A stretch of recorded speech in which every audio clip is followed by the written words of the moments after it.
ส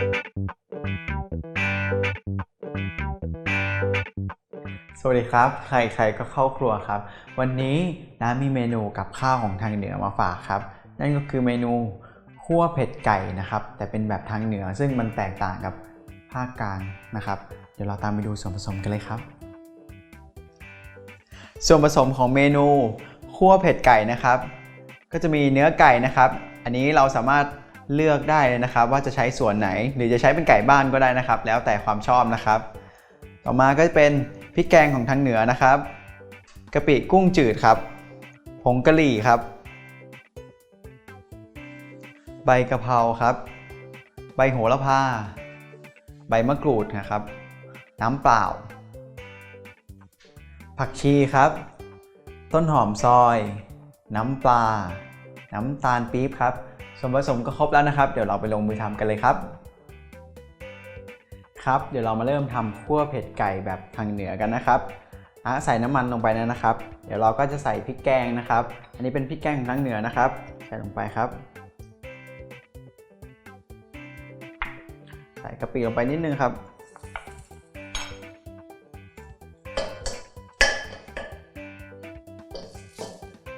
แล้วก็ผัดพริกแกงให้หอมนะครับ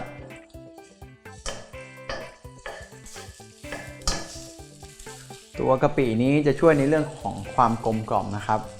มันจะไม่มีรสเค็มมากนะครับน้าใช้กะปิกุ้งจืดนะครับใครไม่มีก็ใส่เป็นกะปิอย่างอื่นแทนก็ได้นะครับแต่ลดแบบปริมาณลงพริกแกงของเราก็หอมนะครับเดี๋ยวเราใส่ไก่ลงไปเลย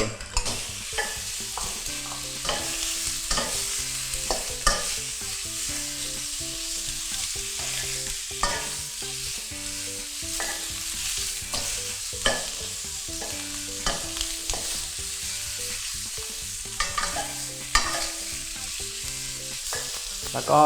ใส่ตัวผงกะหรี่ลงไปนะครับลงไปผัดด้วยจะได้มีกลิ่นหอมนะครับ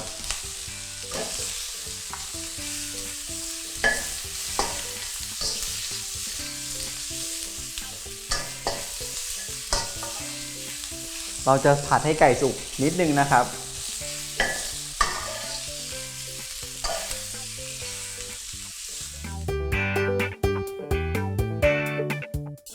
พอไก่สุกนิดนึงนะครับเดี๋ยวเราจะใส่น้ำลงไปนะครับ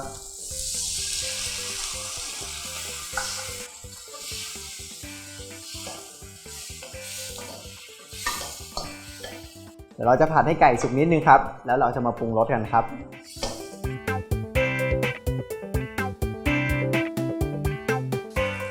เดี๋ยวนะก็จะปรุงรสแล้วนะครับก็จะใส่น้ำปลาครับแล้วก็น้ำตาลครับ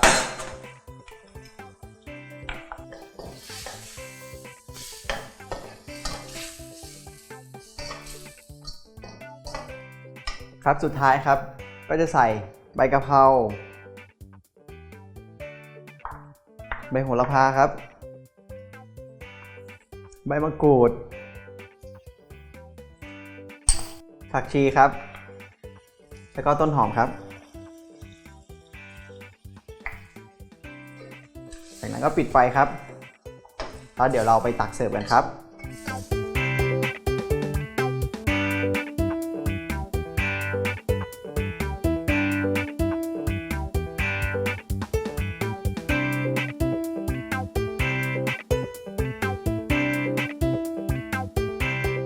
ก็เสร็จแล้วนะครับคั่วไก่แบบเหนือนะครับซึ่งบางทีอาจจะใส่ใบโกศลลงไปก็ได้นะครับซึ่งมันอร่อยมากนะครับสำหรับใครที่อยากทำตามนะครับสามารถเข้าไปดูอัตราส่วนได้ที่เว็บไซต์ของเรา foodtravel.tv นะครับสำหรับวันนี้น่าลาไปก่อนครับสวัสดีครับ